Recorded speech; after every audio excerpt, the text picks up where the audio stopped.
बहुपद में हम लोग आगे इस लेक्चर में डिस्कस करेंगे कि द्विघात बहुपद का ग्राफ कैसा होगा। यानी द्विघात बहुपद का ग्राफ एक वक्र रेखा होती है। द्विघात बहुपद का ग्राफ एक वक्र रेखा होती है और फिर इसके बाद हम लोग जानेंगे कि इसमें शून्य द्विघात बहुपद में द्विघात बहुपद में शून्यकों की संख्या 2 होती है। द्विघात बहुपद में शून्यकों की संख्या 2 होती है। द्विघात बहुपद में शून्यकों की संख्या 2 होती है, जिसमें पहले को अल्फा, इसको ऐसे लिख सकते हैं हम अल्फा, ठीक है, अल्फा, तथा दूसरे को बीटा, बी लिखिएगा, थोड़ा सा लेके नीचे दीजिएगा, दूसरे को बीटा हिंदी में लिख देते हैं बीटा, ऐसे इसका सिंबल ही यूज होता है। द्विघात बहुपद में शून्यकों की संख्या 2 होती है, जिसमें पहले को अल्फा तथा दूसरे को बीटा कहते हैं। द्विघात बहुपद में शून्यकों की संख्या 2 होती है, जिसमें पहले को अल्फा तथा दूसरे को बीटा कहते हैं। आगे हम लोग जानेंगे कि द्विघात बहुपद के शून्यक और उनके गुणांकों के बीच क्या संबंध होता है। द्विघात बहुपद x² + bx + c का गुणांक abc, यहाँ जो गुणांक है abc, तथा शून्यक अल्फा बीटा के बीच 2 संबंध होती है। इन दोनों के बीच जैसे गुणांक abc है द्विघात बहुपद का, उसी तरह से इनके शून्यक को हम अल्फा बीटा कहते हैं। और यह गुणांक abc और शून्यक के बीच ओनली 2 रिलेशन होता है द्विघात बहुपद में। तो सबसे पहला रिलेशन है शून्यकों का योगफल। शून्यकों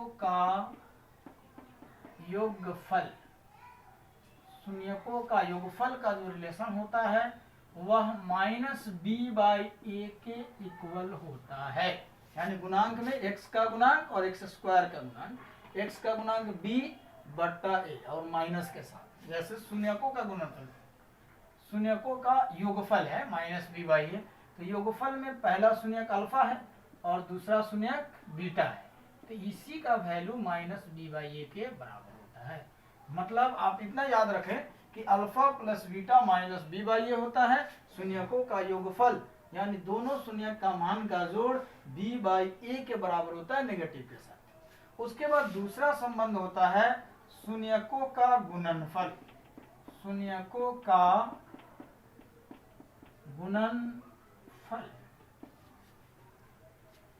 का गुणनफल जो होता है वह c/a होता है। जैसे शून्यक है अल्फा और लिख दे बीटा, आप कहिएगा सर गुना नहीं दिया, दे दो। गुना नहीं भी दोगे, 2 इंग्लिश लेटर अगर सटा के लिख दो तो गुना में है, 2 सिंबल लिख दो एक साथ, गुना में है। तो अल्फा बीटा ये दोनों गुना में है। अल्फा गुने बीटा किसके बराबर होता है भाई? c/a के बराबर होता है अल्फा गुने बीटा। अल्फा गुने बीटा c/a और अल्फा + बीटा -b/a, यही 2 संबंध है द्विघात बहुपद का शून्यक और गुणांक abc के बीच। यदि किसी द्विघात बहुपद का शून्यक अल्फा तथा बीटा का मान दिया हो तब द्विघात बहुपद बराबर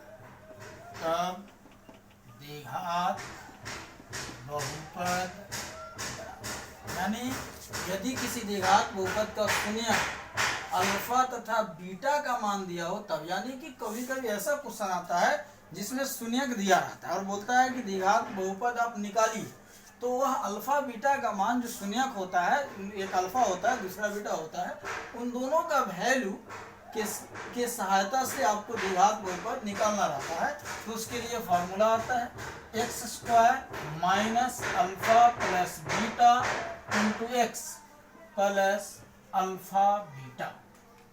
x square minus alpha plus beta into x plus alpha beta.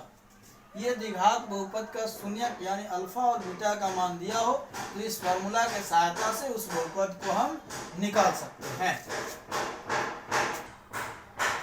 द्विघात बहुपद हम लोग कुछ क्वेश्चन करते हैं द्विघात बहुपद के ऊपर। द्विघात बहुपद x square plus 7x plus 12 का शून्यक ज्ञात करें। तो ये एक बहुपद है, जैसे कि अभी हम लोगों ने रैखिक बहुपद का शून्यक निकाला, उसी तरह से हम लोग इस द्विघात बहुपद का भी शून्यक निकालेंगे। तो द्विघात बहुपद में शून्यक निकालने के लिए सेम वही प्रक्रिया अपनाना होगा। X square plus 7x plus 12 इसको लिख दिया बराबर 0 कर देंगे, मानेंगे, यहाँ लिख दीजिए माना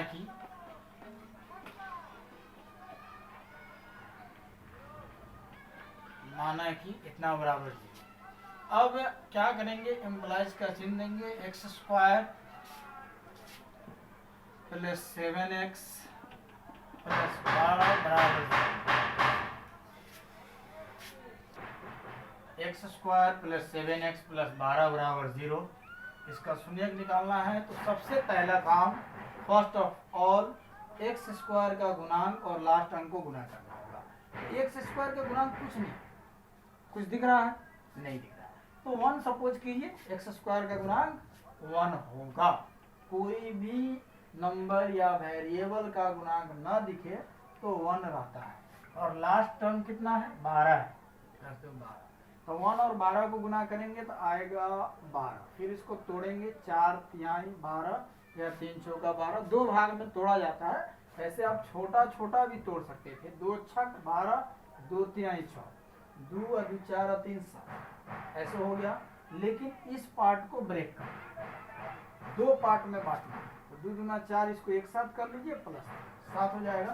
तो एक्स स्क्वायर के गुणांक और लास्ट अंक को गुना करेंगे और गुना करने के बाद जो मान आएगा उसको ऐसे 2 भागों में तोड़ेंगे कि जोड़ने या घटाने पर बीच वाला आ जाए। तो भाई 2 दूना 4 और 3 कितना हो गया, 7। तो हम इसको लिख सकते हैं x square plus 4x plus 3x plus 12 बराबर 0। आप सोचेंगे कि सर 4 और 3 कहाँ पे, फिर 7 को 4 हुआ 3 गो 7 गो हो गया, 4 गो और 3 गो 7 गो, 4x 3x 7x, बस सिंपली इसके बदले हमने लिखा। अब 4 टर्म हो गया, कॉमन लेने में सुविधा होगी, 3 टर्म में कॉमन नहीं होता है, सब अलग अलग टाइप का था, लेकिन 2 टर्म यहाँ सजाती हो गया, ये इसके साथ पहला दोनों, ये और पहले दोनों में एक्स स्क्वायर, इसके पहला पेयर में पहला में डबल एक्स है, इसमें एक एक्स है, तो दोनों में से हम एक्स निकाल सकते हैं। यहाँ पर डबल था तो एक बचा, एक्स निकाल चुके हैं, क्या बच गया भाई, 4 बच गया। फिर प्लस का चिन्ह है, प्लस का चिन्ह 3 है और 12 है, 3 और 12 दोनों 3 के पारा में, 3 भी 3 के पारा में है और 12 भी 3 के पारा में, ये 3 निकल जाएगा क्योंकि 3 के पारा में 3 भी है, 12, लेकिन एक्स यहाँ है यहाँ नहीं है, तो एक्स नहीं निकलेगा, सिर्फ 3 निकल, तो 3 निकाल लिए तो यहाँ एक्स बचा। और पढ़िए पढ़ा, 3 चौका 12 बराबर 0। अब कुछ नहीं करना, अब सिंपल हो गया। इन दोनों के बदले ये दोनों देखिए बराबर है, ध्यान दीजिएगा, ये कॉमन लेने के बाद जो खंड में बच रहा है स्मॉल ब्रैकेट में जो बच रहा है वो दोनों इक्वल होना चाहिए, ये दोनों इक्वल है, इन दोनों के बदले 1 लिख दीजिए, इन दोनों खंड के बदले 1, और ये दोनों को एक साथ ज्वाइंट करके लिख दीजिए। आपका ये जो हुआ अभी गुणनखंड निकल गया, और गुणनखंड निकल गया तो हम आसानी से शून्यक निकाल सकते हैं। जैसे देखिए यहाँ पर हम कर देते हैं, बारी बारी से ले लीजिए। पहले जब x प्लस 4 बराबर 0, जैसे ये 0 हम एज्यूम किए हैं तो इसका मतलब हुआ कि x प्लस 4 भी 0 हो सकता है या x प्लस 3 भी 0 हो सकता है। ये 0 होगा तभी भी इसमें गुना करेगा तो 0 बना देगा, ये वाला 0 होगा तभी भी गुना करेगा तो 0 बना देगा, या दोनों 0 होगा तभी भी 0। तो हम इसको 0 मानेंगे। जब x प्लस 4 को हम 0 रखेंगे x प्लस 4 को हम 0 रखेंगे तो क्या आएगा? देखिए x बराबर प्लस में 4 है तो उधर क्या होगा? माइनस में होगा। उसी तरह से पुनः जब x प्लस 3 बराबर 0 ले लेंगे तो x बराबर प्लस है तो दूसरे साइड में माइनस 3 हो जाएगा। तो अब यहाँ से ये इस गुणनखंड से -4 आया, इस गुणनखंड से -3 आया। तो अब समझिए x का 2 मान निकल गया, x बराबर -4 और x बराबर -3, यही दोनों -4 और -3 इस बहुपद का शून्यक हो गया और आपका ये आंसर यही कहलाएगा। 2 नंबर का पूछता है परीक्षा में। द्विघात बहुपद x स्क्वायर -x -6 का शून्यक ज्ञात। x स्क्वायर -x -6 का शून्यक हम लोग को निकालना है। जैसे कि हम लोग इसके पहले भी ये क्वेश्चन किए हैं उसी तरह से इनको भी करेंगे और उम्मीद है कि ये दोनों क्वेश्चन में आप सीख ही जाएंगे। फिर भी यदि आपको दिक्कत हो तो आज कमेंट में डाल दीजिएगा ताकि फिर जब हम नेक्स्ट वीडियो फिर बनाएं तो द्विघात बहुपद में कुछ और प्रॉब्लम आपको बताएं। तो हम शुरू करते हैं। सबसे पहले मान लेंगे, माना कि x स्क्वायर -x -6 बराबर 0 हमने मान लिया। मानने के बाद आपको बताया थे कि x स्क्वायर का गुणांक और लास्ट अंक को गुना करना है। तो x स्क्वायर का गुणांक यहाँ कुछ नहीं है, 1 है, तो 1 और 6 को गुना करेंगे, 6 आएगा। इसको तोड़ना है, 2 तिहाई 6, 2 भाग में टूट गया और 2 3 जोड़ने पर 5 आएगा। लेकिन क्या बीच में 5 लाना है? नहीं। तो घटा कर देखेंगे, 2 में से 3 घटाएंगे 1 आएगा, 3 में से भी 2 घटाएंगे 1 आएगा, यानी 2 में से 3 घटाएंगे -1 आएगा, 3 में से 2 घटाएंगे +1 आएगा। तो घटाओ माने अंतर होता है, तो अंतर के लिए यहाँ पर 2 3 का अंतर 1 हो जाएगा, 1x लाना भी है। तो हम इसी के सहायता से लिखेंगे x स्क्वायर -3 लिखेंगे। यहाँ पर जो साइन होगा यदि माइनस होगा तो यहाँ माइनस लिख के और बड़ा वाला लिखेंगे। कब? जब घटाना हो तब की बात हो रही है कि यहाँ पर जो साइन होगा वही साइन यहाँ लिखेंगे तो बड़ा वाला लिखेंगे। अगर चिन्ह अल्टर करेंगे तो छोटा लिखना है। तो ये चिन्ह दे दिए और इस दोनों में से जो बड़ा होगा, कभी ये अंतर बड़ा से छोटा होता है, तो बड़ा को इस साइन के साथ लिखेंगे। और घटाना है तो आप जानते हैं कि अलजेब्रा का घटाव कब होता है? जो चिन्ह अल्टर आता है। तो माइनस था तो अब प्लस करेंगे, प्लस में 2x लिख देंगे। 3 में से 2x घटेगा, ये 3 में से 2x घटेगा तो आपका नेगेटिव का 1x बन जाएगा। -6 बराबर 0। अब आगे बढ़ते हैं। ये 4 टर्म हो गया, 1 जोड़ा 2 जोड़ा हो गया। इन दोनों में x दिख रहा है, यहाँ डबल x, यहाँ सिंगल x है, तो x निकाल लेंगे। अब x एक बच गया, x निकाल चुके हैं, क्या बचा? 3। उसके बाद फिर 2 और 6 दोनों 2 के पहाड़ा में है, 2 और 6 दोनों 2 के पहाड़ा में है, तो 2 निकाल लेंगे। यहाँ पर x है, यहाँ नहीं है, तो x नहीं निकलेगा। बच गया x, यहाँ 2 तो निकाल चुके हैं ना, x बच गया 2 तिहाई 6 बराबर 0। इन दोनों के बदले एक x -3 और इस दोनों को मिलाकर एक साथ हम लिख देंगे। और फिर उसी तरह पहले के जैसा बारी बारी से 0 के बराबर पुट कर देंगे। जब x -3 बराबर 0 तो x बराबर 3, दूसरा ले लेंगे। पुनः जब x + 2 बराबर 0 तो x बराबर +2 है तो दूसरे साइड में जाएगा तो -2 हो जाएगा। अब बस x का मान आ गया 3 और -2, यही दोनों इसका शून्यक हो गया। फिर से देख लीजिए, एक बार और समझाते हैं आपको। द्विघात बहुपद x स्क्वायर -x -6 का शून्यक ज्ञात करना है। तो सबसे पहले हमने x स्क्वायर -x -6 को 0 के बराबर मान लिया, एज्यूम कर लिया। अब एज्यूम करने के बाद मेथड है पहला कि x स्क्वायर के गुणांक और लास्ट अंक को गुना करेंगे। x स्क्वायर के गुणांक और लास्ट अंक को गुना करेंगे। गुना करने के बाद जो आएगा उसको ऐसे 2 भागों में तोड़ेंगे कि जोड़ने या घटाने पर बीच वाला, ऐसे 2 भागों में तोड़ेंगे कि जोड़ने या घटाने पर बीच वाला आ जाए।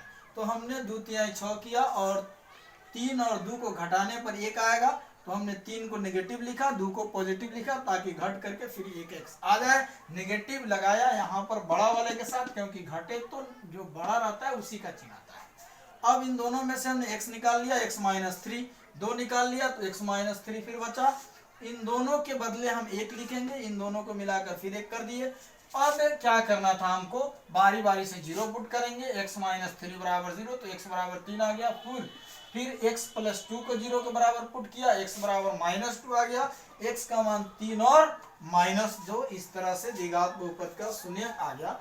लेकिन यहाँ पर ये क्वेश्चन तो बना, लेकिन इस क्वेश्चन में आपको कुछ कमी लगी। यहाँ पर इंप्लाइज देना था, आप दीजिएगा, आवश्यक रूप से दीजिएगा, यहाँ भी दीजिएगा। इसमें पहला टर्म में नहीं भी देंगे तो चलेगा, यहाँ पर इसलिए यह इंप्लाइज दे सकते हैं। तो x का 2 मान 3 और माइनस 2 आ चुका है। उम्मीद करते हैं कि आप लोगों को बहुपद का नेक्स्ट सवाल आप लोग से बनेगा। 1-2 क्वेश्चन हम लिख देते हैं जिसको आप कर लीजिएगा। अगर नहीं बनेगा तो मेरे पर्सनल नंबर पर आप कांटेक्ट कीजिएगा, आपको बताएंगे। x स्क्वायर प्लस 7x, ये तो शायद बनाए थे, x square plus x minus x square plus x minus 12,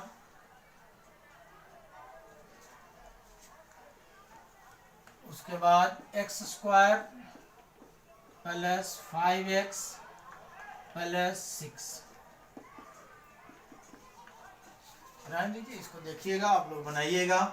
अगर आपको समझ में आ गया होगा तो ठीक है, नहीं अगर समझ में आए तो दोबारा देखिएगा वीडियो को, फिर दोबारा देखें, 3 बार देखें। हम लोग के पास सुविधा कम है जिसकी वजह से आपको वीडियो को काफ़ी दिक्कत होती होगी देखने में, लेकिन फिर भी कोशिश कीजिएगा, आपको अच्छा दिखेगा और समझ में भी आएगा। जो बात लिख रहे हैं उसको कम ध्यान दीजिए, लेकिन जो बोल रहे हैं उस पर आप लोग ज़्यादा फोकस कीजिए। बोले हुए बातों पर आप फोकस कीजिएगा तो आपको समझ में भी आएगी और दिखाई भी दे देगा, क्योंकि कोई भी ऐसा वर्ड नहीं है जिसको हम बिना बोले हुए लिख रहे हैं, हर वर्ड को हम बोल कर लिख रहे हैं। तो आप लोग आवाज़ पर भी ध्यान दीजिए और फिर लिखावट पर ध्यान दीजिए। थोड़ा सा दिक्कत होगी, लेकिन इस एरर को हम बहुत जल्द ही दूर करेंगे ताकि आप लोगों को वीडियो अच्छा से दिखे।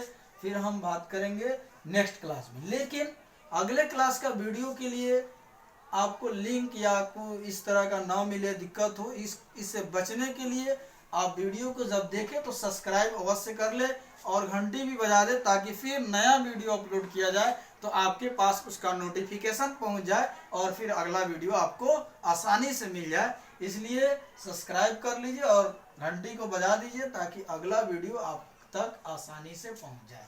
Thank you.